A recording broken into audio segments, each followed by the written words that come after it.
It's time for DodgerHeads.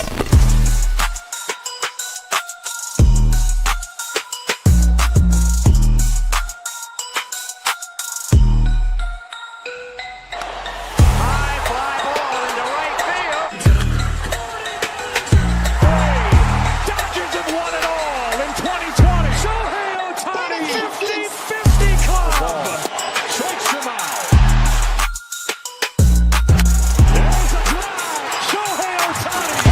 Freeman hits the ball. She is gone. Birthday party, Los Angeles. Your Dodgers have won the World Series.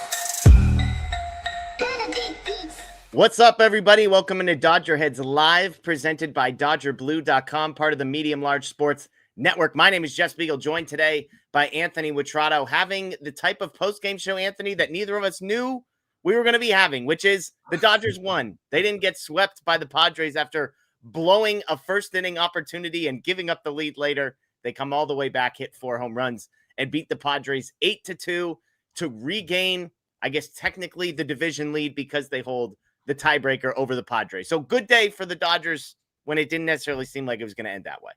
Yeah, who would have thunk it? I mean, it was a real thought with evidence to back it up that when the Padres took the lead 2-1, that this thing might be done. Yeah. Given the recent history of the Dodgers offense. But it woke up. Thank you very much, Dalton Rushing. Yeah. And then Freddie with the big insurance home run.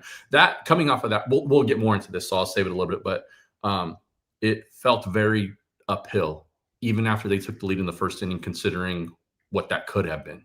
Totally. Absolutely agree with you there. And that's what we're going to talk about. We're going to talk about this game, of course. We're also going to talk about offensive approach. Is there an issue with the Dodgers? Is it sample size stuff? We're going to get into all of that. We've got injury updates on Max Muncy, on Kiké Hernández, as well as an interesting conversation on Hyeseong and what position he might be playing when he returns. Also an exciting announcement, so stay tuned to the end. We've got a DodgerHeads, Dodger Blue 1958 show scheduling announcement that I think a lot of people are going to be excited about. So they're gonna like that one. Yeah, and plus you'll get an update on me surviving is the word I would use, a 200-mile race. I am clean shaven, by the way, for those wondering why it looks different. We needed every ounce of weight shaved off in order to succeed this past. You're more aerodynamic. You look more aerodynamic. Thank you. Yeah, that you're the first person that's ever told me that, so I appreciate that. Aaron says, super chat, 4-2 versus San Diego these past 6 games. Very happy with that. Look, this is the optimistic approach, right? They played this team 6 times in 10 days. They won 4 of them. That is good. The problem is they lost 2 out of 4 to the Rockies in between and lost the first 2 of the Padres. This feels like the glass has half the amount of water that it can hold, Anthony, and beauty is in the eye of the beholder a little bit to me. Totally.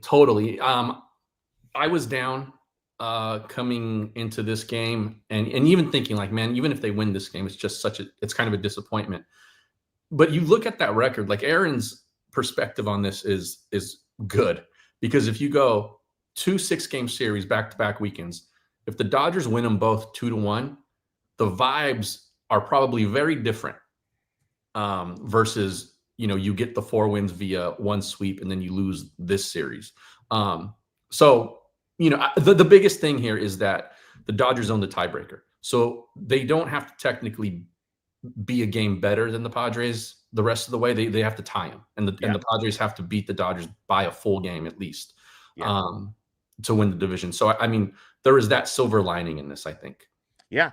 And again, if you had told any Dodgers fan 10 days ago, hey, they're going to win 4 out of 6 against the Padres, which I guess would put them 6-4 over that 10-game stretch, I think people would be happy with that, right? Like, I know it doesn't feel like that now because once you're 7 days into that 10-game stretch and you're like, hey, we have a chance to really like step on some throats here. It doesn't feel like that. But again, this is the perspective thing I think we're talking about. And that's why we always say, like, it's funny how when it fits your argument narrative for some people, then the context matters. And if it doesn't, then the context doesn't matter. Everything happens in a vacuum. And when we are always right, we're always context matters here and big picture. And here's what this could mean. And, trying to give that full level analysis. And here you go 6 games against the Padres. They're going to go 4-2. great. Yeah. You would have signed up for that for sure. But in the context of everything, coming off of the sweep, a pretty lackluster, mid, sort of disappointing performance in Denver, splitting the 4 games. Offense was like on and off, and then getting shut down in the first 2 games of this series makes this salvage game feel like, well, we got out of it, I guess. Yeah. Like, you know, it's a different vibe. And I think that's the key is we're not saying like it's binary good or bad. We're saying both of these things can be true. On one hand, you can step back and say, hey, they went 6-4 over a 10-game stretch and they took 4 out of 6 against the Padres. That is good. And also at the same time, you can say, but had they gone 2 out of 3 against the Padres this weekend or something, then it's different. Like both of those things can be true. And I think the key 3-1 against Colorado too. And I think the key for me, Anthony, is I think there was a lot of noise about, you know, how much this team cares and how invested they are and that kind of thing. And I feel like, I mean, let me ask this question. I'm going to tell you how I feel, but I'll just ask you this question. Did how they handled the end of this game, does that change anything for you? The sense that, okay, they go up 1-0, they blow the lead in the first, they get absolutely shut down the 2nd through the 5th inning.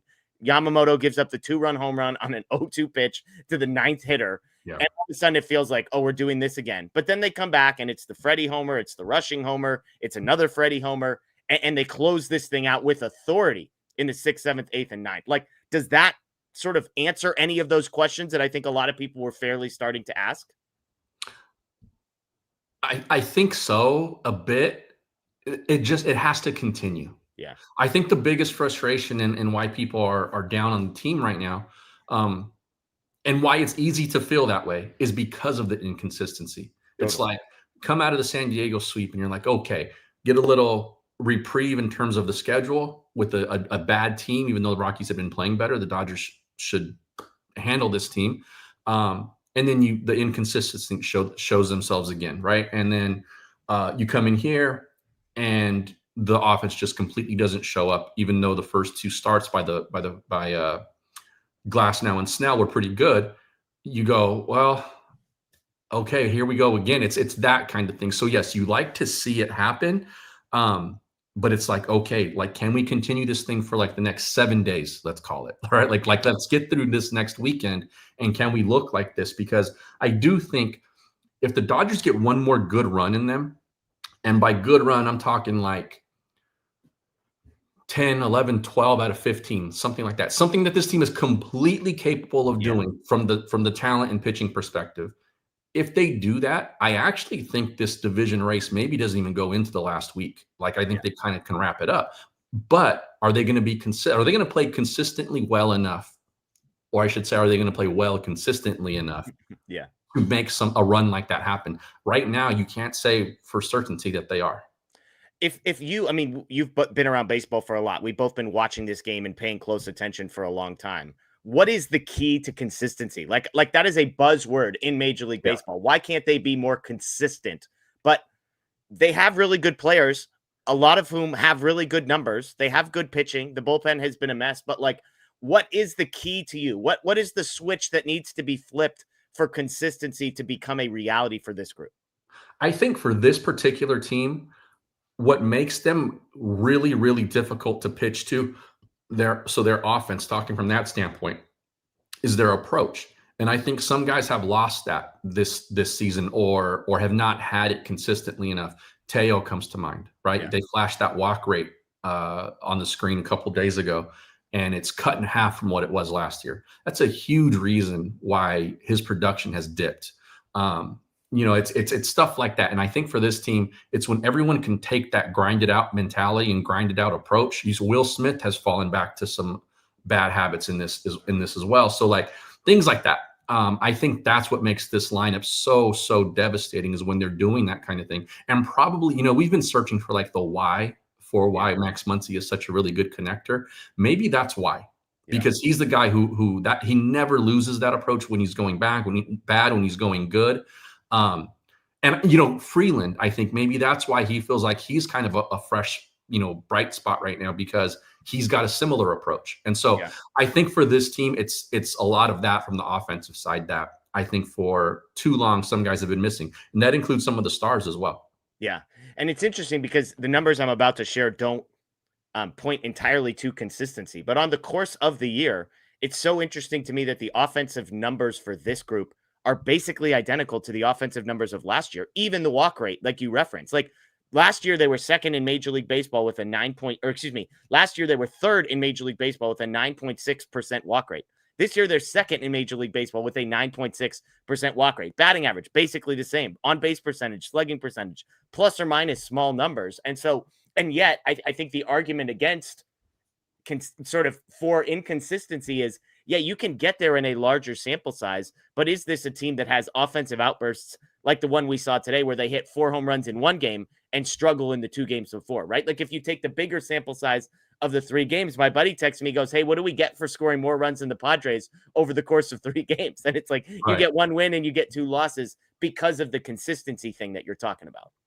Yeah, exactly. And you're so right about the numbers. Like, even though some of those, like they're top 10 in a lot of categories, and they're also middle of the pack in a lot of offensive categories. And so, it does give you some concern there. But to your point, like they have shown that they can still be that team and the offense can still have that kind of output. It's just like, this is why runs per game is like a bad stat, because you just said it. They just outscored the Padres in this series. And it almost feels like they were lucky to get one out of it. Yeah, totally. But again, and that's baseball, right? Is like scoring 10 runs on Sunday doesn't help you on Friday and Saturday. It's not a cumulative sport. We got some more super chats here. Bacon Tree, top 3 today, 6 for 12, 3 homers, 4 RBIs. That is how you win. Need guys at the bottom like Rushing to come through. Yoshi, 1 bad pitch. Conforto, on the other hand, starts the rally that wins. Oh, no, that's not what he said there.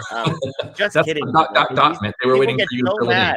People get so mad about it, but all I'm saying is Conforto right in the middle of every rally against the Padres. I mean, what are you going to say to push it? But the key is the top 3. And realistically, like, look, we all know where you and I stand on Mookie Betts. It's a very clear position. With all due respect to Mookie Betts, with all due respect to Shohei Ohtani, Freddie Freeman is the guy that deserves a lot of love today. Dalton Rushing, of course, as well. But when we talk top 3, yes, Mookie goes 3 for 4. Freddie hits the game-tying home run. Freddie hits the icing on the cake home run at the end. Like that Freddie Freeman 2-1 dead center field swing, Anthony, I try not to be hyperbolic. I try not to overstate. That had to have been absolutely energy shifting in the Dodgers dugout. Yeah. Right? Like it's one swing that changes the complexion of a day. But who knows? Maybe we're sitting here 4 or 5 days from now looking back and saying, did that Freddie Freeman swing change the complexion of a week or 2 weeks or a month or just the entirety of the season? Because I think that's in play. No, totally. And look, when you're going through a team, like when a team is going through it, period, those kinds of things, yeah, they energize a team. Remember when Mookie when he first started to get hot again? And he's been good, right? He hasn't been like super, he hasn't been lighting it up, but he's been so much better than he had been. When he started to turn that corner, the reaction from the dugout and the bullpen and all, right? It's those kinds of galvanizing events that can kind of lift the team. And today, when that happened with Freddie, you could sort of feel like, oh, yes, we can still do this. Yeah. Like it's that sort of like mentality. And yeah, you do something like that, and it can get everybody looser. And like, it did feel, especially yesterday and early today, like even when they got the bases loaded with nobody out in the first inning, and this is where that approach comes in, what I was talking about earlier with the consistency, is it felt like guys were pressing and they were squeezing those handles into sawdust, man. Yeah. And, when something like that happens, like those guys can kind of all exhale. And then I think that the approach and the feeling and all of that stuff can kind of settle back in for guys like, oh yeah, this is how we do it. And totally. It just hasn't happened in long enough stretches for this offense lately. Yeah. And I want to be clear, none of this is to diminish the swing that Dalton Rushing had later in the game, because that was obviously the swing that put this thing out of reach, the 3-run home run from Rushing. There's something about, I'll say both of these swings maybe belong in the same atmosphere, at least for me, because it's Freddie, it's your best player, not your best player, one of your best players, one of your big 3 doing the type of thing that you need one of your big 3 to do in the middle of a swing, which is hit a big home run in a big spot to tie the game. And then it's Dalton Rushing, who's a guy who's been frankly, very, very bad offensively for the Dodgers. Like one of the worst players in Major League Baseball with more than 100 plate appearances. And so for Freddie to do his thing kind of ends the, oh, here we go again, nonsense that can play in your mind. But then Dalton rushing almost like takes it up a notch where it's like, okay, but not only Freddie can do this, now it's the young guy who can't hit. Yeah. And if he's hitting the big thing, the big swing, then maybe ...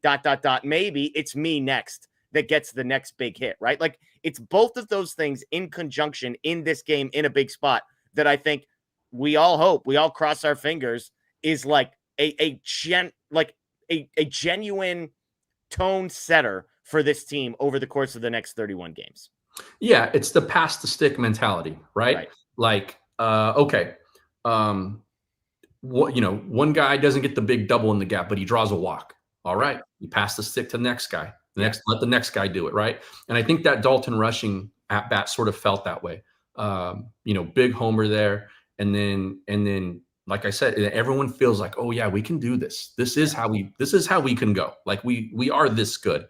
Almost like they forget, right, when they're pressing the way it feels like they have been, and that's what makes this lineup deep. Yeah, when it's going, it doesn't even have to be hot, just like going well, and everyone has the right approach for them. That's what makes them so devastating, and that's why for the last couple of years, last year especially, right, we talked about like how they can really snowball an inning on an opposing pitching staff, and just has not gotten a lot of that this year. Yeah. Freeland and Rojas, the only two, Freeland, Rojas, and Teoscar Hernandez, the only three Dodgers that didn't reach base at some point today. So a total team effort. And Teoscar, of course, had a near grand slam, another near home run down the left field line, and did have the sac fly to score a run. So he's swinging it better. He is swinging it better. I just wish the approach would be a little more consistent, because he's got a lot of. It's not always bad chase, because Teoscar is always chased a little bit. Yeah. So like those bad, the down and away, out of the zone, slider or whatever, sweeper for strike three, like he's got that. It's like the stuff that's a few inches off the plate and you can't really do much with anyway, that he's swinging and missing out or swinging and fouling off. Those are the pitches that like he felt like he was taking a lot more of those last year. Yeah, Teoscar Hernandez has never had an on-base percentage below 300 in any season of his career. It's at 277 right now. It is nearly 60. It's 62 points lower than it was last year. Now, last year was probably an anomaly on the high side, a career high of a 339 on-base percentage. But that on-base percentage, not starting with the 3, is not ideal, to say the least. And that's why I'm not totally out on him being like a washed player. Like this is, first of all, a 3 years, what is it, $66 million contract or something like that. It can't be a bad contract. It's too short and not enough money. But despite what you might hear, but that's why I'm also not out on like, or not buying the fact that he might be a washed player, because I think that stuff can rebound. Yeah, absolutely. And look, there's no such thing as a bad contract when you have the money that the Dodgers have. And no salary cap. Yeah, exactly. 300 says, boy, if this game wasn't an example of the Dodgers season, first inning frustration, home run by Elias Diaz, and then an offensive explosion. Let's hope, right? We've experienced the first inning frustration. We've experienced the Diaz home run. Let's hope the offensive explosion part of the year is coming. And as another, if this isn't another example of the Dodger season, Yamamoto getting no run support while he was in the game. True. It's true. Again, Yer says 0-0. Now let the race begin. 31 games to go. These two teams are tied. I would say it's 0.5-0 right now, because the Dodgers do own the tiebreaker over the Padres. So the Padres have to win the division to win the division. Yeah, they got to win by one game. Absolutely. Noah says, no matter what happens, this will go down as a very frustrating season, the Conforto year. I disagree on this front. If they win the World Series, it will not go down as a frustrating season. If they lose the World Series, it will go down as a frustrating season. But everything they are hoping to play for is still in front of them. If they go on a mad tear here and they win the division by 6 or 7 games, because the Padres get like mediocre and the Dodgers get hot, that can happen. And then they get a NLCS exit, it's going to feel like a disappointing year, a frustrating year too. Like it's, The ultimate goal is you got to win it all for this team. Right. There's people that still talk crap about that team a few years ago that like set the win percentage record of the franchise because they didn't win the World Series. So Joseph says, great win, but the offense needs to keep it going. Won't mean much if they come back tomorrow with 1 run on 4 hits. Praying every day for a Conforto DFA.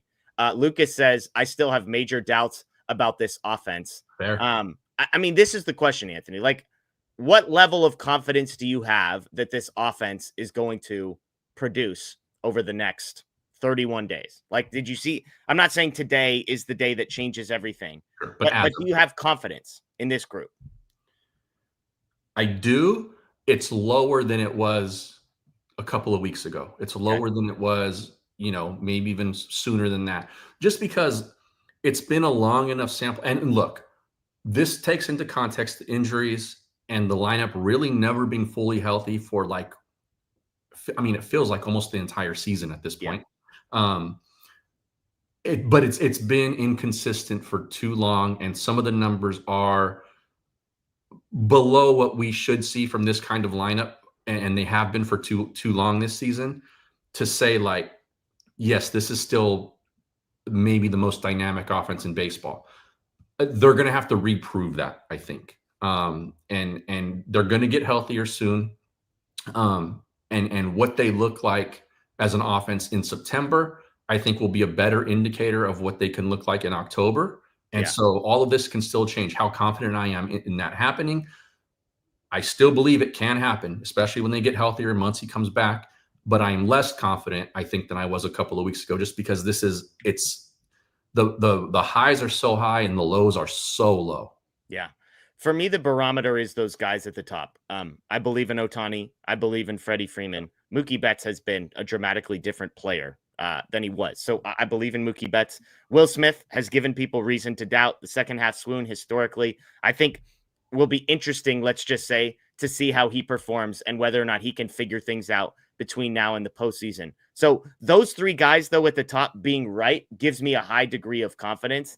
And then the extra whipped cream and sprinkles that go on top of that Sunday is if Muncy can come back, which we're going to talk about later in the show, if Edman can come back, if Kiké Hernández can come back, if some of the depth, like Muncy's a difference maker. The rest of those guys, Tommy Edman, I would say is less of an offensive difference maker than he is a defensive difference maker.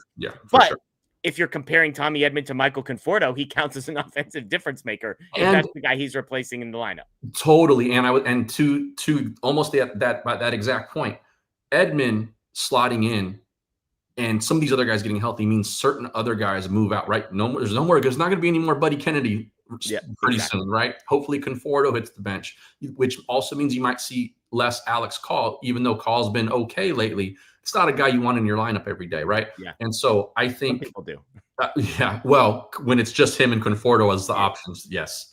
And I would agree. But you know what I mean? Like it slots everyone down, and including guys who are at the end onto the bench. And so, even though Edman might not be the offensive sort of juggernaut, he's good enough that it makes the offense better because other guys aren't in it. Yeah. Totally agree. And again, it's just it's a depth thing, right? You're passing the baton gets a little bit better when those guys come back. So good stuff there. Robert says Padres were lucky to win this series. Insane amount of hard hit balls that didn't go out or find grass is absurd. Ohtani's 115 exit velocity on Friday and out. Conforto had 113 today that was an out. But the thing is, Robert, the problem wasn't that. The problem was they weren't trying hard enough and they didn't care enough. If they had tried harder and cared more, the 115s and the 113s, I believe those land, I think, if I'm understanding it correctly. Yeah, this team doesn't have enough try hard. Yeah, that's the issue. Gabriel says, with games like this and the division on the line, I wish the Dodgers and Padres would face each other for another 6. Are you frustrated or mad, Anthony? We don't have to see this team anymore for the next 31 days, or do you wish there was more of these matchups down the stretch? I wouldn't mind playing them more. Okay. In all honesty, I think the Dodgers match up pretty well against them, especially from a rotation standpoint. I know their bullpen can get scary, but the Dodgers have handled them well. And the Dodgers have talked about like being confident against that bullpen. Maybe Mason Miller is a little bit of a different thing because they got to see him a little more, but they won't unless they meet in the playoffs again, right? So I do think that the Dodgers are still the better team here. Yeah. Does not mean they're going to win the division. It doesn't mean that they'll have a better record for the rest of the way going forward. But I do think in a head-to-head, I think the Dodgers roster, top to bottom, is better than the Padres roster. Yeah. And a lot of that has to do with the starting pitching.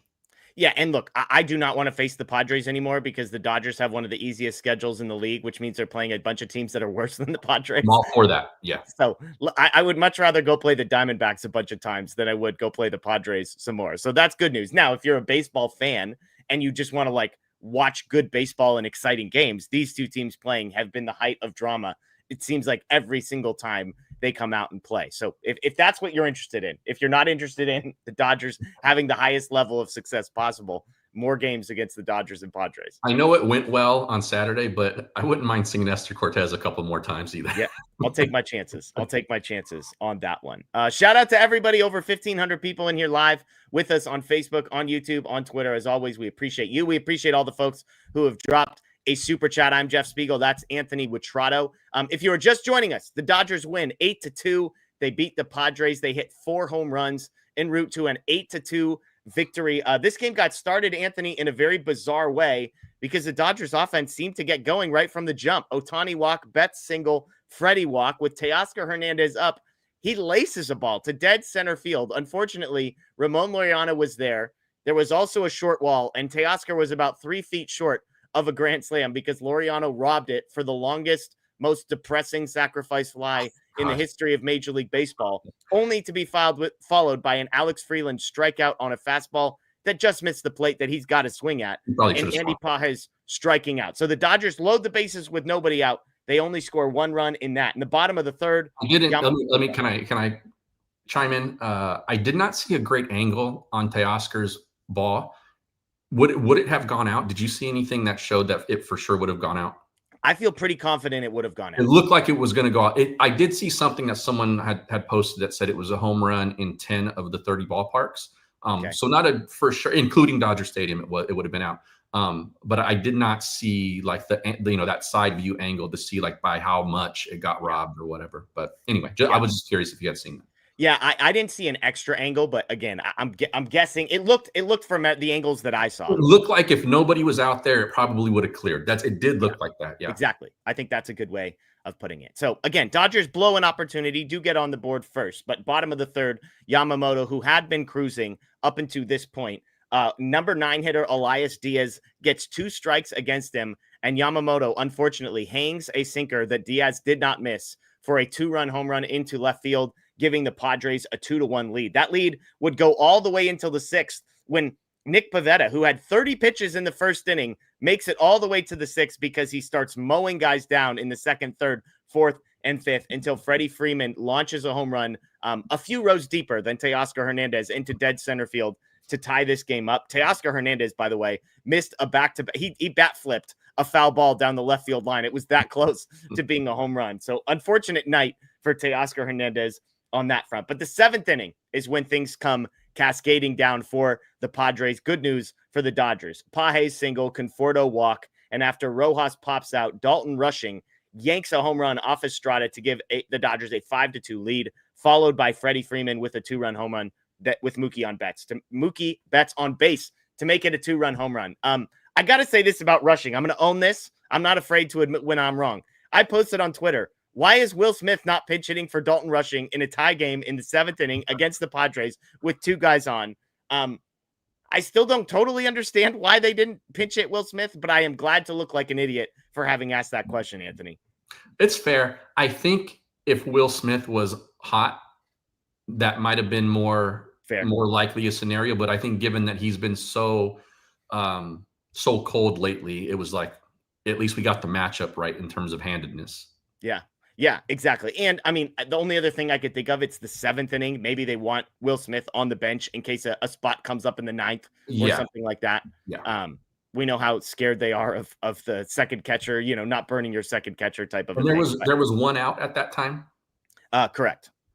I think maybe if there's 2 outs, maybe it's a little more likely. Yeah, it's a good point. Ohtani tacks on 1 more home run in the top of the 9th after trying to square around and bunt earlier in this game. And the Dodgers, again, end up winning this one 8-2. The offense, again, a little bit of an explosion there. Cole with the super chat. It's not good baseball without a Tatis hit by pitch and a brawl. I wondered if the Dodgers needed a little bit of up and in order to get the juices flowing. Apparently, they didn't need that. 300 ads. I thought all 6 games were pretty mellow. Yeah, no fighting in these two series, which I don't even know if there was a single hit by pitch that I can remember. Was there? There was a couple in the 6 games, but like no one took any umbrage to either one that I recall. I think, yeah, there was a couple that I can recall. I think we got a question. We got a question at some point going into that first Padres series in LA about this and like, would we see anything? And my thought on it was probably not. Yeah. Like, I think a lot of that had gotten killed. I think Ohtani's reaction when he got hit, and then probably like, interestingly enough, probably the All-Star game and that break with the guys being together, probably quelled a little bit of that fire and handling things in that way. Aside from the fact that these teams, I think, had a lot more at stake than they did earlier in the season, and so they weren't trying to put guys on for just to save face. Yeah, absolutely. A super chat here from Tim. This team has 4 more losses than they did through 131 games. Hopefully the easier strength of schedule gives them a chance to rest. Yamamoto could use some time off. Thank you. I think he was correcting. Let's see what the Dodgers official record. So they're 74-57 today. So last year through 131 games, they were 73-58, I believe. So I could be wrong about that. But I think the Dodgers actually close to on pace. Yeah, I don't think they're 1 game ahead of where they were a year ago. Yeah, so right. Because they were going through it. They were going through it around this time last year too, or maybe it happened a little later in the calendar, and then they got going again toward the end. But yeah, there was some dumpy play around this time last season too. Yeah, absolutely. Again, somebody check my math on that one, but I think they were 73-58 a year ago, and they're 74-57 this year. So that worked out. That worked out for them. Let's talk offensive approach, because I do think this has been the bigger narrative, and we sort of danced around this a little bit. The Dodgers lose. They scored 2 runs in the first 2 games against the Padres, and there was a lot of questions about it, both post-game and pre-game. So let me read you some quotes, Anthony, that we got last night, and then some quotes that we got today before the game, and then we'll talk about this. Miguel Rojas last night was asked, and he said, "This night is frustrating for the offense because we know we're capable of putting together better at-bats and more hits to create some traffic to give us a good chance to win the game, but it wasn't a good night for us. I'm not going to talk for all my teammates. We have 9 guys out there trying to put good at-bats together, and we all know the talent is there. But sometimes it's hard to go out and try to change who you are. We are who we are. We have a lot of guys that can leave the ballpark, but we all know we can play better baseball than what we've been playing the last couple days. I feel like the offense is inconsistent at times, and we can always get better." So he's talking about leaving the ballpark. I think you read between the lines and says, are we slugging too much? Dave Roberts, same thing post-game. Those guys are good. Those guys are good. Pitchers are good, so you have to take what the pitcher gives you and try to create something. You can't always go for that big swing. You've got to kind of shorten up. We have it in there, and we do it at times, but collectively, I don't see us doing that. There are certain guys that are doing it, but the time of trying to find your swing or the mechanics, all that stuff has got to take place in the cage. He did add later, he thinks we're going to get there. Last quote that I'll give you, Dave Roberts today. He said, "Baseball hitting goes through cycles. We haven't been in sync. It's been really disjointed a lot as far as the offense for the entire part of the year. Playing well at the right time is crucial, and that speaks to the offense as well. I do think we are going to get things together. I've said it for a while. I think our best offensive baseball is still ahead of us. It's going to happen." What are your thoughts on Rojas and Roberts and their assessment of the Dodgers offense? Quickly, the Dodgers through 131 last year had 78 wins, and I think we have 74 now. So about 3-4 games or whatever it is. He's that comment was correct. My thoughts on what Rojas said. I think it's good that they're asking themselves these kinds of questions. Because if Rojas is saying that stuff publicly, it's a thing that's being talked about amongst themselves. Yeah. Or it's been brought up by the hitting coaches, or in hitters meetings, they've started to talk about these kinds of things. And that's an approach thing, right? Like, because here's what makes the Dodgers so dangerous is that it's not a mentality of try to hit a home run. It's your swing and the talent that these guys have. Is if you barrel the ball up, they can all hit the ball out. Yeah. Some guys a lot more often than others. But it's also about swinging at pitches within the zone and working counts. And if you get a pitch that you don't like, but it's too close, these guys are good enough to just get a bat on it, like Luis Rice style, right? Like, at points, like might be one at bat a game, but that at bat might turn into a double. Something like that. It's those kinds of little things. So it's not so much that, and when they're going bad and they're taking these big hacks at balls that are out of the zone, it does look like they're only swinging for the fences. And when you're off, this is natural tendency. It's not just the Dodgers. It's any team that goes through an offensive funk. Every team I've covered has had stretches like this in every season where it's not going well and guys come up and they take big hacks because they think they got to get it all back right now with one swing. Yeah. Well, and I want to pause you there because I want to pick up. You say when it is going bad, right? That's kind of my question that I can't quite put my finger on. Are we saying this because they lost 2 games? Or are we saying this because the approach is actually the problem? Like when you are swinging for the fences, you are not going to hit a home run every time. So it is easy. Let's say you hit a home run. This is a fake number, but let's say you hit a home run once out of every 10 swings. The 9 it's going to be easy to stand up here and say, why are you trying to hit a home run? And then when the 10th happens, which was today, 4 home runs in 4 innings, it's be like, well, that's why you swing for the fences every freaking time because it works and you score runs. So like, are we critiquing the approach of the Dodgers simply because they lost, or are they losing because there was a flaw in the approach? I think there's a flaw in the approach. Not always. And I think it's frustrating for this team and it's frustrating for us to watch because we know it's not what their overall grand philosophy on hitting is. We know that they're not following that recipe. And I think this goes back to like the Angels series and then what happened against the Rockies in the 2 losses. Like, I think it's that. So, in the 1 of every 10 that does get launched, when the approach feels right, then the like 3 of those are walks and maybe 2 of those are base hits. Where right now it feels like 1 out of the 10 is a launch, 6 are strikeouts. Yeah. And there might be a walk in there or a single in there, and then there's a couple of pop outs or something. Like that, I think that's the difference. And it's hard because I think the eye test tells me you're right. All of the numbers tell me you're wrong. And when I say you're wrong, all of the numbers tell me that 2025, the Dodgers are no different in their approach than 2024. They are walking at the exact same rate. I went and looked up, like, is it a 2-strike thing? Because that was Rojas Roberts. It was like, literally, this is the craziest stat to me. I don't think they're talking on a season-long approach, right? And the numbers are too big now. Like the sample size is way too large for like a 10-game stretch to make a real dent into these numbers. Right. So I think they're talking about more this smaller recent sample. Sure. Yes. I totally agree. I guess what I'm saying is, like, should we be worried about the small sample if the larger sample is telling us nothing is wrong? I think a good chunk of that larger sample came like pre-July. Okay.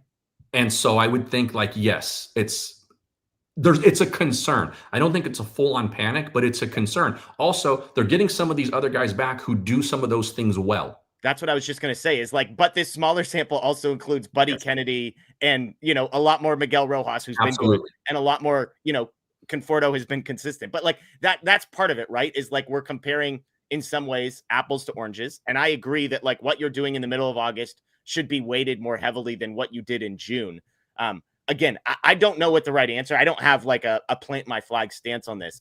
I laughed because we had it in our plans as we're texting pregame and throughout the game, like, hey, let's talk Dodgers offensive approach. Like all the quotes are they're swinging too hard, not swinging too hard, but like all they're trying to do is hit home runs with guys on base to slap the ball. And then I'm like, and then what do? Freddie Freeman hits a home run. Dalton Rushing hits a home run. Freddie Freeman hits a home run and Ohtani hits a home run. And I'm like, well, that's why they swing for the fences, right? Oh. Like Dalton Rushing wasn't trying to poke a single, and he tries to poke a single. They go up 3-2 and the bullpen blows it. People are pissed. Instead, he launches a freaking home run. They go up by 3 runs, and this game's out of reach. Like, and again, I'm not saying like one of those is right, the other is wrong. It's just funny how like an hour later you're like, well, damn, now what do we do? Now what do we say about the approach? Because the approach everyone's critiquing just worked. Yeah, and also like 4 of those runs that scored or whatever it was, scored because those guys got on via walk or whatever. Like it's that kind of stuff too. And so I think if Miguel is voicing this, because he is seen as one of the sort of the spokespeople, and I think that's why media does go to him. And he tends to have his sort of finger on the pulse. And there's never been a situation where he's spoken out and another veteran has come out and said, like, yeah, we don't feel that's not right. Or, we don't feel that way. So I think when he speaks, it's because that's the feel in the clubhouse. And like you said, the numbers from the overall standpoint maybe don't support some of this stuff, but I think it's probably a conversation that they've been having amongst themselves and they feel like it's wrong right now. Yeah. Yeah. And it's hard.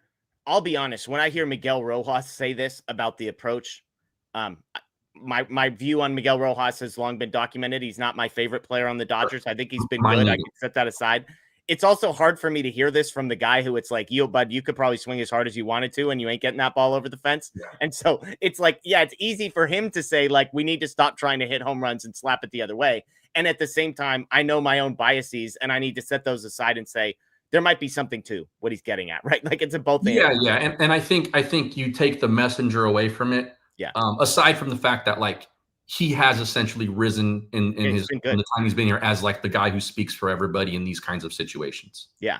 And again, I've been in the clubhouse like this much, but there are some guys that are comfortable and open. Will say yes if you ask them to talk, and other guys that won't. Rojas is the I'll say yes guy. He also gives thoughtful answers and quotable answers. And so, you know this better than me. That's what you're looking for as a reporter. Someone who's not going to give you flack if you ask them to talk, and somebody who's going to give you something you can write about. Totally. You know who used to be like for a couple of seasons in that like early 2010s team? Luis Cruz was like that. Interesting. He, not a good comp for Miguel Rojas too. It's interesting because they're like very similar kinds of roles, right? But Luis Cruz was that kind of guy. Like you'd go like, hey man, what's the vibe going? What's going on here? Like if it was bad or whatever, and he'd be like, here's kind of what it's feeling like in here. Yeah, like he was a good guy to go that. It's a lot of times it is those bench guys who sort of can give you that sense, because I think maybe it's a little easier for them to take a step back and like see kind of a bigger picture and have a better sense of the pulse than it might be for a guy like, let's say, Ohtani, who's the best player on the team. Totally. This number might be meaningless. I was referencing it earlier with 2 strikes in 2024 versus in 2025. I don't know how this is possible. Both years they were hitting exactly 181. In 2024, they had a 264 on base percentage with 2 strikes. This year, it's 263. Last year, they had a 289 slugging percentage. This year, it's 295. So you have 0-point difference in average, 1-point difference in on-base percentage, and 6-point difference in slugging percentage across 2 seasons, the entire team with 2 strikes. Just bizarre, might be meaningless, might mean nothing, but funny nonetheless. A couple super chats here. Jedi Engineer. Did they add a new member to the hitting coaching team? This talk about approach reminds me of what Max said last year. Quote, got to hit more ground balls. I think that Muncy quote was just like, I find it hard to, Blake Williams from Dodger Blue, I believe was the one that tweeted that out. And there's no doubt that is what Max Muncy said. I remain to this day confused about if that's actually what he meant. And this isn't on Blake. This isn't on any reporter. I just find it hard to believe that what Max Muncy truly believed and meant to say was, hey, I'm trying to hit more ground balls. Like, so I don't think it's an approach thing. I just think that quote's an anomaly. Maybe I'm wrong. Yeah, we've talked about this before on the show. Like, there's got to be more to what he said. And maybe he didn't mean it as literal as it came out. But yeah, I mean, it would be insanity to tell a guy like especially Max Muncy to get the ball in the dirt more. Yeah, exactly. D Nation Life. Hey, Anthony, how do we feel about Freddie keeping this up and holding off Trey Turner? Coming into the day, Freddie Freeman was fractions of a point better than Trey Turner. Both were hitting 301 in the National League batting average race. Will Smith has dropped down to 297. Xavier Edwards, 295. So you think Freddie is able to hold off Trey Turner with 2 for 4 today? So up and to the right. Freddie looks way more comfortable right now than he has at almost any point in the season. This looks like the Freddie that we saw like the first 8 weeks of the season. So I think he can. The one thing that you have to worry about when you have a guy like Trey Turner battling you is that he's going to get 5-6 infield singles the rest of the way, and those are balls that would be outs for just about anybody else maybe. So that's going to help him a little bit. But I think Freddie is consistent enough that he can pull this off. Yeah, and, look, Freddie Turner had a little dip in there. Yeah, both those guys have been there before. So it's not like you're like, oh, hey, Xavier Edwards, the pressure might get to him. So that'll be a fun race. And look, I would say don't count Will Smith out. Don't count Will Smith out. It's hard, uphill battle as a catcher, but don't count him out. He's also got the fewer number of at-bats too. So like that's a good point. A hot week for him means more than it would for Freeman or Turner. Yeah. Let me see. I had that number right in front of me. Oh, I guess this is plate appearances, but even just plate appearances, Freddie Freeman's at 497, Trey Turner's at 577, and Will Smith's at 409. So to your point, like Trey Turner, a lot more larger sample size that he's going to be throwing quarters into every time he hits or strikes out. Ravens Moreland asks, how is it that I know every pitch Teo is getting, but he doesn't? It's a good question. I don't know. Good for you though. Like if you could tell what's coming for him. D Nation Life said, I know I'm probably very late. It's good to see that Jeff survived Mount Hood. Congrats. Thank you. That story coming up shortly. I'll tell you. Survived is the right word. Again, I keep saying it. We did not thrive. We survived in that race. Let's get to some more news and notes. Then I've got an exciting announcement. Then we'll get to some questions as well. Odds and ends here. Some good news, I would say, for the Dodgers. Max Muncy scheduled to face hitters at Dodger Stadium this week. There is a chance that he will be on a rehab assignment by the end of the week, Anthony. You and I, along with, I think, a lot of other people, were skeptical about how long Max Muncy would be out. I was. Yeah. To those people, I would say, let's see if he actually goes on a rehab assignment at the end of the week. And yet, things are trending in the right direction for Max Muncy. It's a big step for him. Like, this is one of those, just because he's facing hitters does not convince me that he's totally fine now, because we've seen guys get to this point and say, like, oh, yeah, he faced hitters and then woke up sore the next day. And, now he's going to pause all activities for another week. But if you gave me the choice, Max Muncy facing hitters or Max Muncy not facing hitters, I would take the one we've been handed. Absolutely. Yeah. A pleasant surprise. Tanner Scott for me too. I was very skeptical, this, that we would see him at all the rest of the season. Yeah. And maybe some of that was like wish casting on like, if I'm pessimistic enough, like, Hey, 2025, that is a superpower that a lot of people in our mentions have, Anthony. Yeah, for sure. Don't allow yourself to get hurt by just planning for the worst. Exactly. So yeah, good development there for Max. They need him. Kiké Hernández, some good news on him as well. He is due back this week against the Reds. So Kiké Hernández due back this week. Max Muncy due back at some point after him, hopefully in a couple of weeks. And then the Dodgers have said Hyeseong Kim and Tommy Edman to follow after him. So again, Kiké due back against the Reds. Interesting to see Buddy Kennedy. Is that whose spot he takes? And then Alex Freeland kind of gets some more playing time based on how he's played, not only offensively, but holy crap, some great plays defensively. But is Buddy Kennedy, you think, the first guy to go? I would think so. Yeah. Yeah. He hasn't done enough to earn your trust yet, Anthony. Who? Yeah, exactly. Hyeseong Kim, real quick, played left field in his debut in Oklahoma City. Dave Roberts was asked about it and then said, hey, we're just trying to plan for everything down there. I don't know. Is that a big deal or no deal for you? It's some deal. I don't think it's no deal. It's something. I think they're covering all the bases because I think they know once these guys get healthy that they have to make a change. Yeah. With Conforto. And how that change happens, I think they're still experimenting with ideas. Yeah. I was trying to find, I believe I was just trying to see. Yeah, he has, I don't think he's played left field since that first one. So he's now played that game Friday, right? Yeah, he played left field, then he played shortstop, then he DH'd. And then in, what is it? Is this today's game? He played center field. So is it possible Dave just got asked a question and gave an answer that made it seem like this is all according to some plan? Who knows? He's played 4 positions in 4 days. One of those was DH.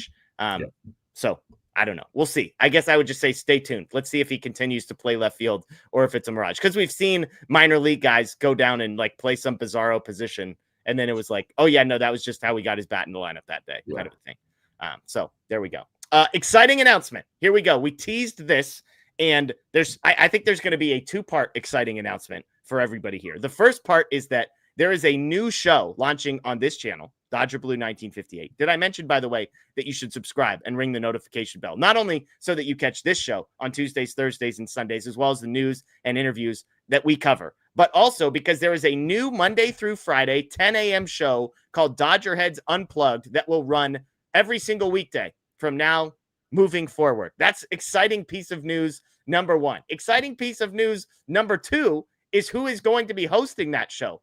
Our own Scott Gearman is back and is going to be hosting that show Monday through Friday at 10 a.m. So Monday through Friday, 10 a.m. right here on this channel, Scott Gearman hosting a 30-minute show. Will kind of be a morning after show. We've kind of kicked these around in the past, but morning after show from Scott reacting to any post-game content, as well as the game the night before, as well as previewing the day of content. So Scott Gearman will be back again. DodgerHeads Unplugged hosting starting tomorrow, Monday through Friday, 10 a.m. Pacific. So again, if you have not already, subscribe to this channel and you will get that content as well as the content that we've got on evenings as well. So good news for us, exciting for us. Yeah, I'm super excited. One, to have Scott back in the mix, and to have a daily show like this. I think it's going to be super, super cool.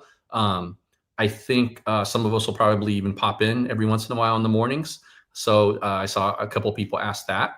Also, a big shout out to everybody here and who listens, because I think it's all of your guys's energy and engagement and super chats and all that kind of stuff that make stuff like this happen for us. Yeah, I totally agree. Totally agree. So thank you to everybody, as Anthony said, who supports this show, for watching, for doing super chats, for subscribing, all those things. Super helpful. So again, today's Sunday, tomorrow, first one. Get in there. Support our guy, Scott. Make sure that first show is well viewed, well attended, and help him get that thing off the ground on the right foot. Couple super chats, and then we'll get to all caps questions. Throw those in the chat. We will answer some of those. Rod says, any theory for Will Smith's second half slumps? Anthony, is it just as simple as playing catcher is a freaking grind on your body? And even though they've done a good job of kind of pacing him over the last couple of seasons, that this is just normal across Major League Baseball? It's really hard. It is really hard. You play baseball in the summertime, you play it outside. It's going to wear you down. It's by far the most demanding position in the sport. And I think that is the simplest explanation. And it's one of these cases where sometimes the simple answer is the right one with him, even though that the Dodgers have done a really good job of managing his time and bringing in rushing has helped that, because rushing is a pretty good defensive catcher, better than I think we all expected him to be. Yeah. And so, I think it's as simple as that. I hope that there is a bounce back here, because, I think before it had been coupled like him catching so many games and also like having nagging injuries and things like that, and so the slump was like just essentially would go through the second half. I hope now that there might be a little bit of a bounce back. Yeah. But we'll have to wait and see. Yeah. Yeah, I'm with you. I always want to believe that he's going to figure it out. Maybe the slump just came later this year. We'll see. Hopefully not. No, and maybe it came later because they did manage him well enough, right? Like it's gonna hit. Maybe it's just a matter of like, how long can we push this thing back? But it's interesting because I think at the end of the day, he has actually played basically the same number of games. Like, I don't think they've actually done anything different this year. Maybe it just feels different because we were used to seeing Austin Barnes. And so maybe we pay more attention to Dalton Rushing's name being in the lineup. But I think from a games played perspective, he's actually almost at the exact same spot as last year. Is it games played like just like a pinch hit appearance, or is it, I don't know the answer, or is it games played as a catcher? Like last year, he finished with 128 games played. With 31 games to go, he would need to play in 26 of the 31 to tie that number. So if you figure he's probably starting 20 of those games, does he, to your point, pinch hit in 6, and all of a sudden the games played is the same? Looking at plate appearances, he's about 135 plate appearances short. So I guess that's a number that's going to be less because if he'd have to play in 30 games and get 4.5 plate appearances per. So I guess to your point, maybe he has played less because that plate appearance number is going to be down a little bit. Shelly says, after going to Petco Friday, I'm grateful to be a Dodger fan, grateful for the show and all of you. Thank you, Shelly. Glad you got to go to the game. Unfortunately, not the result anybody was hoping for there. Peyton says, my boy Dalton has finally stepped up. Always had faith in him. Hope he sees this as confirmation he deserves to be in the majors and takes it forward. I think you're crazy if anybody has looked at how bad Dalton Rushing has been and is skeptical of where this guy is going to be long term. Like, he's going to be fine long term. Guys come up and they struggle. He has not been put into a good situation as far as consistent playing time. So I'm with you, Peyton. I hope this is a confidence booster that takes the monkey off his bat, where it's not like, oh, you hit it off of a position player, so that home run doesn't count. And like, I forget what his second one was, but it was like, it was off a guy making his major league debut on 3 days rest. That's right. So hopefully he gets this one under his belt and has a little bit of confidence moving forward. I think the more interesting question is, how do they handle him in going forward next season? Yeah. It's interesting.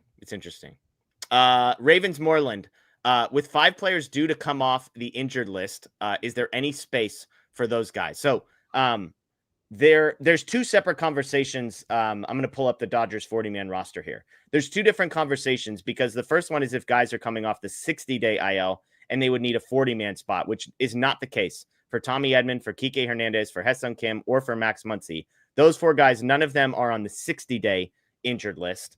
Kopech would be the guy coming off the 60-day injured list that they would need to make room for. So I assume if we're talking 5, it's the 4 position players and then Kopech. The bigger conversation here is the active roster, and position player wise, especially, like, where do we find room for those 4 injured guys, right? So again, it's Kiké Hernández, it's Hyeseong Kim, it's Max Muncy, and who am I missing? God, I just blinked on it. I was just looking at it. Did I say Edman, Kiké, Kim, and Muncy? Those 4, right? So the active roster is the bigger question. There's some obvious cut guys. We've mentioned them. Buddy Kennedy, thank you for your service. You're going to be gone very, very shortly. Yep. Justin Dean is the other one that I would say, hey, nice knowing you. Send you back down to AAA. We might see you later in the season. Those 2 are obvious. But then the question becomes, then what do you do when it's Hyeseong Kim and Tommy Edman due back end of August, beginning of September, Anthony? So how do you see them navigating those 2? Again, assuming Kennedy is gone and assuming Dean is gone as well. Yeah, then it gets very interesting. We're a week away from the expanded roster, so that probably adds one of those guys, right? Yep, great point. So now we're looking at a spot for one guy. And the spot that everyone's looking at is Michael Conforto's. Yeah. And do the Dodgers make that move? I think at this point they have not, because they still think that, one, his ceiling is higher than like Ryan Ward's as the example, because Ryan Ward was the hot name last week or the week before. And also that they just needed healthy bodies at some point, and and he's there and he's healthy. And so I think, that's been that situation. But I think if we keep getting the Conforto we've been getting, that question is going to be asked and it's going to have to be answered. And I think the answer is getting more and more likely that he might not be around if it comes to those guys coming back. Yeah. I've said before, I'll preface this by saying, if it were up to me, I'd say, hey, Michael, this isn't working for you. It's not working for us. We're going to just go our separate ways and figure this one out, right? Like that's me. I'm telling you this as the guy who just hoped beyond hope that Conforto would figure it out. I'm prefacing everything I'm about to say with, if I were choosing, he would be gone, okay? Right. I think when we get to September 1st and rosters expand, and then we're talking about Hyeseong Kim and Tommy Edman, I think there's 2 things. I'm curious to see what they do with Hyeseong Kim.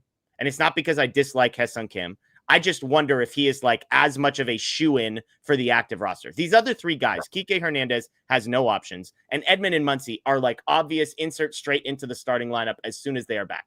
Hyeseong Kim is not that. And so even if they like him more than Michael Conforto, which how could you not? Even if they like him more, they could, in theory, keep Conforto in the organization at the major league level, keep Kim in the organization at the AAA level, and move along. His value, Kim, like come postseason time as a pinch runner, absolutely going to be in the conversation for a postseason roster spot. Definitely. You don't really need a pinch runner in the major league regular season. Like you wouldn't spend a roster spot necessarily on a guy that you're only going to use that. So one thing is, I would just say, let's not pencil Hyeseong Kim automatically in for that. I think that is a fair belief, and it's one that I've had as well. Like, do they bring Kim? Let's assume him and Edman come in at the same time or within a couple of days of each other. Is he a guy you just bring straight in? Yeah. And I don't think the answer is yes. I mean, it could happen. I don't think the answer is just a straight on yes, no question about it, like it is with Edman, though, because if he is blocked, which means they're keeping Conforto, then I think they want a guy like Kim playing every day because he is going to be an option in October. Yeah. And a lot of people are saying defense, but like Rojas is a better defender than him. Alex Freeland, if he's still around, who we haven't mentioned, is another guy who could be sent down. But like, is there anybody that like, would you rather have Hyeseong Kim or Alex Freeland on the roster? I think the idea is they might play Kim in the outfield. Yeah, which is fair. But I mean, like, yeah, okay. Because even if Edman moves out there, I would just say, like, do you need him out there? Because if Edman is playing center field, which is all the reports, and Pages moves to right, and Alex Call is your defensive replacement in left, like, do you need the extra defense in the outfield? I think, which all signs are pointing to Kiké yes. could play outfield as well. If Edman is healthy enough to play the outfield, then you don't need that from Kim. Would you rather have Freeland or Kim on the roster right now? If Edman can play outfield, Freeland. Yeah. See, that's interesting. And I agree with you. Because I think he's a better defender on the infield, and the bat has shown me enough in the end to say that, like, it's an interesting conversation. It is an interesting conversation. I think the defensive gap, while Freeland is better, is not huge, especially if you plan on using Kim at second. He's turned into a pretty good defensive second baseman. I think his utility comes into play more if Edman can only play the infield, which it seems like Edman's going to be okay to play the outfield, which is probably then the numbers game comes into play for Kim. Yeah. That is not to say that he is not a piece of this roster in October, because I think that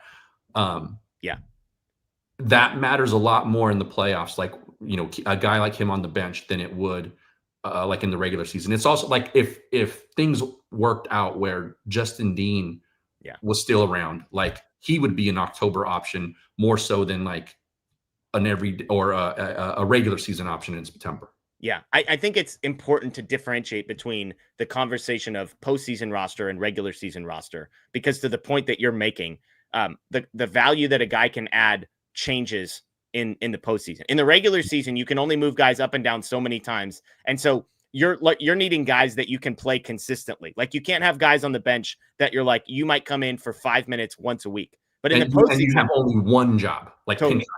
Exactly. In the postseason, you have your 9 guys that are basically going to play every day. Maybe it's 10 or 11 if it's platoons. 12 and 13, it's like you need to have one identifiable skill. And I don't care if you're worthless to me outside of that, but like, can you hit a home run off the bench? Or can you be my defensive sub in center field? Or can you go steal a bag if you need it? So I think Kim is going to make an impact on this team come postseason time. I'm just fascinated to see how they navigate. So I think Conforto very well could be gone. And that's probably where I would bet. If I had to pick, I would probably guess that at some point the Dodgers say, hey, Conforto, this isn't working for you. It's not working for us. Goodbye.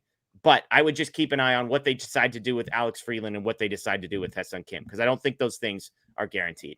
Yeah, and Matty Man says, you know, nobody has mentioned Call. I think they like Call for what he is and as a defensive guy too.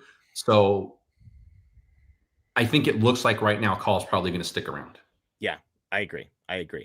Kevin says Ohtani down season, 45 home runs, MVP ? Yes, Ohtani's definitely winning the MVP. Agreed. And he's at what? Was today 45 or 44? Let's see. Or no, it's less than that, right? Home run today for Ohtani was 45. 45. I mean, he's going to get 50. Yeah, at least. I mean, look, he could get to 15 in the next 31 games. Would anybody be surprised if he got to 60? I mean, that's the type of crazy we're talking about here. Rod, assuming everyone's healthy, who's on the bench in the postseason and who is the Dodgers' #1 starter? We kind of just talked this out, but let's just go around the horn. Will Smith is starting in catcher, assuming everyone's healthy. Freddie Freeman's starting at first. We'll pause on second base. Mookie Betts is starting at short. Max Muncy is starting in third. Teoscar Hernandez is starting in the outfield. That gives you 3 spots. That gives you center field, second base, and a corner outfield spot still up for grabs. Tommy Edman, let's just assume he's healthy and healthy enough to play center field, which he said is the goal. And we're assuming health with the question. So you're putting Tommy Edman in center field? Yes. Okay. So Tommy Edman is in center field. Who is playing second base for you? And who is playing corner outfield? Yeah. this answer here assumes that Freeland has not gone into the bottom of the barrel offensively. Okay. Which he was over for today, but yeah, Freeland at second base, okay, and Pages in the other corner. Right. Oh, I should have said Pages. I'm sorry. Pages is like, yeah, he's clearly a starter, I guess, to that point. So if Edman plays center, your outfield is set, right? Because it's Pages and Teoscar and nobody. Which is an outfield I very much like. Yeah. Yeah. I've said this before. I think Kiké Hernández is going to play a lot in the postseason. And yes, I know what his numbers are. I know the regular season stuff.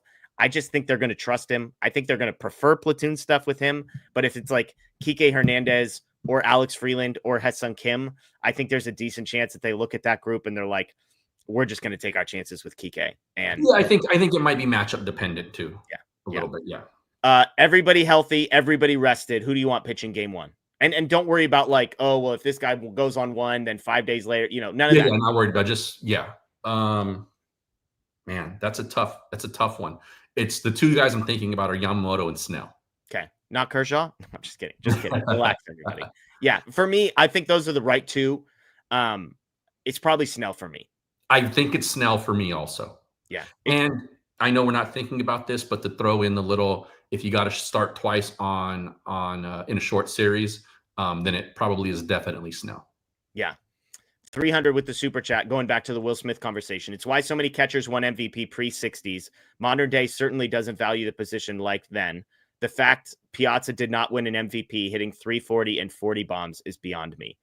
Yeah, look, the AL MVP race, I would hate to be somebody having to vote for Cal Raleigh or Aaron Judge and have to choose between those two. I hope Raleigh gets it. He set the record most home runs by a catcher. He's also, many people think, the best defensive catcher in the sport. And so given those two things and the sort of unquantifiable how hard it is to play catcher and do what he's doing offensively, I really, really hope Cal Raleigh gets it. I would bet that he does, just because it feels like the narrative and the tidal wave of support that he has. But I just hope they value it. Yeah. It's a nice story. I have not dug into AL MVP race numbers. Yeah. I hope so. I don't know where that all stands, and I know that Raleigh is he's got the best nickname. He's got a better nickname than Aaron Judge. True. He's a really good defensive catcher, and obviously the power. And so that's about what I know. I hope that if Judge's numbers are just better, that it's not a narrative situation, because the voting block, less so now. I think it's gotten a little more conscious about this stuff, but I just have nightmares of R.A. Dickey winning the Cy Young over Clayton Kershaw because of the narrative. Yeah, totally. And yeah, narrative can mean lots of different things, I think so Judge has 7.4 wins above replacement. Raleigh has 7. Judge is currently minus 160 to win the AL MVP. Cal Raleigh is plus 110. So, yeah, we'll see. Ohtani, by the way, is minus 8,000 to win the NL MVP. So, the inverse of 80 to 1, basically. So, yeah. If you want to bet on Kyle Schwarber, you can get 13 to 1 odds. Wow. Do you know who has the third highest NL MVP odds right now? So it's Ohtani, Schwarber, and then. Man. I don't even know who would be my guess there. Chat. I'm going to give people in the chat some chance to guess. I'll give you time. I'll answer that question in just a second. So it's an interesting one. Peyton says, nice hat, Jeff. I'm wearing the same one. I like to remind myself. Still champs, as they say. Cole wants to know, is Snell going to miss a start being on the paternity list? I actually don't know the answer. I would guess no, because he went on the paternity list like his wife gave birth on the night or the morning after his start. So like, I would guess no, but I don't know if I've heard an answer to this. Have you, Anthony? I have not. I thought this. I had the same question when I saw it, though, and I was too lazy because it was the weekend to research it. But did they? Who replaced him on the roster there? Do you I think that was that the sour spot, and then it's now been Yates and Tanner Scott. Yes, you are correct. Yeah, I think they may have just done it to get the extra arm in there for now, because it seems like it happened like the day after he started, and so it might not be a situation where he has to miss one. Yeah. I think the next one would be at home anyway. So Lori points this out. Paternity leave is only 3 days. So there you go. So he will not be missing a start. 1 to 3 games off, I believe, is the language. So there you go. And by the way, the answer to the question, almost nobody got it right. And if you did get it right, you might have been Googling the answer here. Manny Machado, third in NL MVP right now, 100-1. Kyle Tucker, 150-1. Pete Crow Armstrong, 200-1. Trey Turner, 200-1. No Paul Skeens mentioned. There you go. I was told PCA was the MVP hands down a month ago.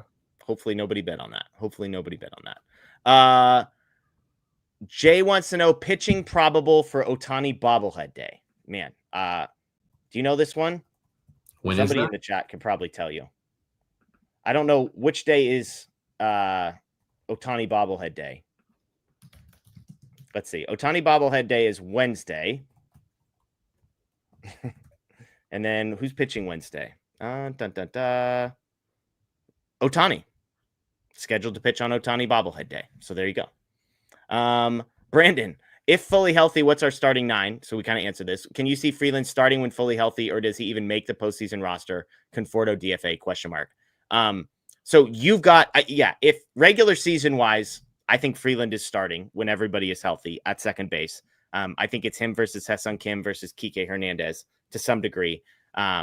Whether he makes the postseason roster, I think is going to be like, which version offensively of Alex Freeland do we see? Because the first couple of weeks was terrible. The last couple of weeks has been really good. Which one? And yes, I think we're both predicting a Conforto DFA before the end of the season. Is that accurate, Anthony? That's the most probable situation. Yeah, there you go. Yeah, if you gave me a pie chart of outcomes, it would be greater than 50% chance Conforto DFA'd. Brandon says can't see Call getting much playing time come playoffs. Agree there. I think he's going to be a defensive sub in the postseason. Yeah, he's going to be like an 8th, 9th inning defensive replacement, pretty much only, or a pinch runner potentially. Yeah. Jedi Engineer, Halloween will be here soon. What's one treat you stock for visitors and one you stock and hide for yourselves? It's a good question. I mean, the stock and hide for myself is Nerds Gummy Clusters. Those are like, if my daughters are in a good mood and love me that day, they give me all their Nerds Gummy Clusters. So that's what I'm hoping for. One I stock for visitors. I mean, I like to get something that gives kids Sour Patch Kids, like the variety pack that includes a Sour Patch Kids option. That's typically what I go to. What about you, Anthony? My wife does the candy shopping at our house. So I think the stuff that I go make sure I have enough of are like the little Snickers. Yeah. What else? What else do I do? And then like a Sour Patch or some Skittles, like something chocolate, something fruity. And I think those are typically the ones I'm like, let me get a handful of each of these things. Yeah, there you go. I love it.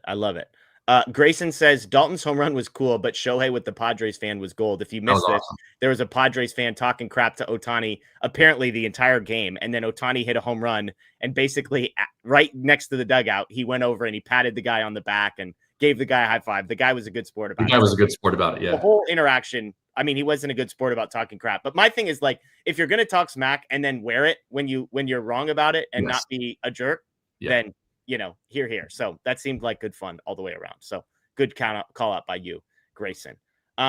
Let's see. All right. That's going to do it with us for questions. I know we've got a handful of questions in there, but we ran out of time on that one. I'll share a couple bits from this race. I saw Dong said, where's the medal? Show us the bling, Jeff. I don't know where the medal is. Probably downstairs somewhere. I don't think it's up here. Put it on Twitter. What's that? Yeah, there's a picture of it up on Twitter. So for those that are unfamiliar, I participated in a race starting Friday called Hood to Coast. And there is a mountain east of Portland, Oregon, where I live, called Mount Hood. And you run from the top of basically the ski resort. So not the top of the mountain, but you start at the ski resort on Mount Hood and you run all the way to the Oregon coast through downtown Portland. It's 196 miles. You're on a team of 12 people and you split it up. So everybody runs 3 legs. And the race takes the fastest team ran it in like 19 hours, which is bonkers. Somebody could do the math on how fast that is. I just know it's stupid fast. We ran it in just under 30 hours, 29 hours and 45 minutes, which I would guess our team probably averaged out to like 9-minute mile pace.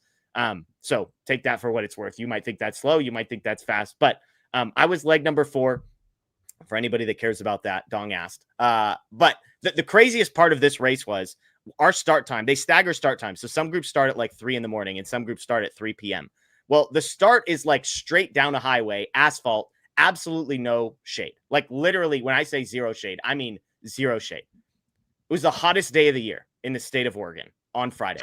It was 102 degrees. So my first leg was 6.6 miles, slight downhill on asphalt, right alongside a 4-lane highway in 102-degree heat. So when I say that my goal was to survive, that was not hyperbole. My goal was literally to live to fight another day. There were every 5 minutes an ambulance drove past me because there were people just dropping left and right with heat exhaustion, dehydration. I mean, 102 degrees on asphalt. And what makes this race so intense is, so you do the 6.6 and 102-degree heat. I finish around 3:15, and then I get in a car, and we're just driving to pick up our 6 people, the first 6 legs. And then we basically have 4 hours to kill. We went and got Chick-fil-A. Shout out to Chick-fil-A. Chick-fil-A sandwich, Chick-fil-A nuggets. Your boy was in heaven for a few hours. And then at 1:15 in the morning, I'm back up again. And it's pitch black out. You got the headlamp on, the light up vest, and I'm running 4 miles through like literally the middle of nowhere between Portland and the coast.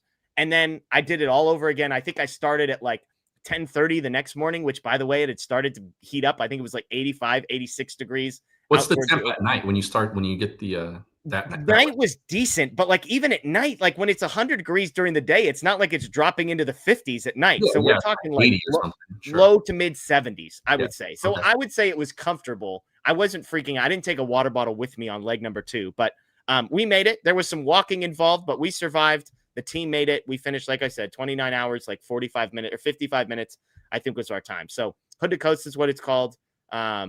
Yeah, I had Chick-fil-A. I mean, one of the funniest things that came up is one of the guys in my van. Do you like Uncrustables, Anthony? This is going to be a stupid segment here, but do you like Uncrustables? So funny story about Uncrustables. That's quick. But a couple of years ago, I think a lot of people here and that I work at the PGA Championship and Ryder Cups doing media relations. And so we were there, and it was during one of the times during the tournament where it's kind of a downtime. No one is finishing right then. So we're kind of sitting around, and someone they bring us, a bunch of snacks. Part of those snacks were Uncrustables, and people were just pounding them. Good. And I had a couple, and someone looked and goes, "Does anyone know that Uncrustables maybe they've changed the recipe or because it's been a few years, but it was like 550 calories for the thing that's the size of that." And I was like, "Oh wow!" And like people were eating like 4 and 5 of them, right? After in a turn. And so I do like them. I now try to limit my intake on how many Uncrustables I eat. I think they first of all, they taste amazing. I have no doubt that the sugar and calorie content is through the roof. They're great in contexts like this because you got a little peanut butter, a little bit of protein, you've got some sugar, you've got some carbs. But there was a guy in my car that was just like totally looking down on Uncrustables. Like, Uncrustables, what are we doing here? I'm like, these are freaking amazing. Like, what are you talking about? Like, if you want to complain about the health content, fine. But like, to tell me these don't taste good, I think you're a psychopath. No, yeah, for sure. Anyway. They're in our fridge right now. Yeah. I mean, we have a little one too, but like mom and dad take one every now and then. Yeah. Oh my gosh. They're amazing. There aren't in my house. My daughter has a peanut allergy, so I only am doing peanut butter on events like this. But yeah, so that was my fuel basically on the in-between. It was Chick-fil-A for dinner, and then I posted a picture. We went to the Oregon coast, and I got some fish and chips with no chips because I subbed fries. I subbed out in exchange for clam chowder. So that was delicious. So your boy ate well. Your boy ate well on this trip. And yeah, so that was the course. And I saw somebody said that's masochism. Is that how you pronounce it? Like, I had that thought, like, because literally these are not easy runs is the other thing I'd say. I had the easiest leg of the 12. I had the easiest rated like job of anybody on my team as far as distance, uphill, downhill, all that kind of stuff. I had the easiest. Some of the, like, there was a leg that the guy in my car, it was 3.9 miles straight uphill on his third leg. So he has already run, 10 miles over the course of 2 legs earlier. And then at like 11:15, it's like 85-90. He's got to go 3.9 straight up a hill. Ooh. And I'm not talking a small hill. I'm like, why do people do this? This is insanity. So I agree with you. I don't think I'll be doing this ever again. I don't love running. I wanted to get in shape. I wanted to cross this off my bucket list, but there were lots of moments where I was like, I don't understand why people do this. It just doesn't make sense to me. Totally. So, somebody asked what we placed. Yeah, there were like 1,200 people, 1,200 teams in the race. We were somewhere in the 300 to 350 range. So I would say most people are not doing this for time. I mean, people care personally about their own times, but like our goal was like, hey, live to fight another day. Don't get hurt was the option. I would imagine a lot of people do like kind of like what you said earlier is like, let's do this to say we did it and you accomplished something, right? Like they're not trying to. There's probably 100 teams there who were like, man, I think we can win this thing or something. Exactly. And everybody like has their own splits that they're trying to make. But like when it's 102 out, like everybody in my van was like, yo, just trying to finish without passing out. Nobody's trying to be a hero today. All right. Like, because the thing is if somebody tries to be a hero and gets hurt or passes out, then that means there's an extra leg that one of the other 11 people now has to run on leg 2 or leg 3. So somebody's got to pick up that 6 miles. And so I think it was 14 total ish miles, a little below, like 13.8 maybe is what I finished. And so insane. Nice. Well, congrats. That's cool. Not something I would do. Yeah, well, might not be either. I think I texted my wife and said, in 3 months, when I get asked to rejoin the team, I need you to make sure that my answer to that question is no. Right. So we'll see if I have that willpower. 300 going back, by the way. Release him, Conforto, after August, so he can't get claimed by the Phillies and hit a 3-run homer against us in the playoffs. As our own Matthew Moreno would say, why are we worried about Michael Conforto hurting us in the postseason? I think it's a fair question. I think the Dodgers might be doing this. If they wait until after September and release him, then he is ineligible to play in the postseason for any other team. So is it possible? The reason they released Hayward last year when they did was because to do him a solid, so he could potentially get on someone else's playoff roster. Totally. And you maintain a relationship with the agent, good reputation, et cetera, et cetera. I don't know. I just don't see that being the problem with us, like aside from like that part of it, which it probably has a lot less to do with it than I think right now, like they actually need his body as an option. Yeah, there you go. Hawaiian Care wants to know if I'm be doing an Ironman next. The answer is no, and not even close. Remind me if I can't remember if I've told the story of the 50 miler I signed up for like 15 years ago. But if I haven't told that story, somebody remind me on our next show, and I'll I'll share that one because that one's probably stupider. Like when my wife texted my family like, oh yeah, Jeff's doing this race today. My sister-in-law was like, remember that 50 miler? So that's a stupid story. I'll tell you another day. Okay, folks, that's gonna do it for us. 2 things. 1, thank you. The Dodgers won. Shout out to the Dodgers, tied for the divisional lead with the tiebreaker over the Padres. Secondly, tomorrow morning, 10 a.m., DodgerHeads Unplugged with Scott Gearman. Go ahead and check that out. It will be Monday through Friday. But again, I want that first show coming off a win over the Padres, previewing the series against the Reds. Make sure you go out and support him. If you have not already, we find out that like 50% of the people that watch our shows are not subscribed to the channel. Please subscribe to the channel. It's very easy. You're looking at the YouTube screen right now, unless you're listening via podcast. Thank you. But if you're watching on YouTube, just go down below, click subscribe. Greatly appreciate that. You can ring the notification bell and find out when all of our shows are as well. That is Anthony Witrado. I am Jeff Spiegel. Folks, enjoy the rest of your Sunday. As always, go Dodgers. And yes, still champs.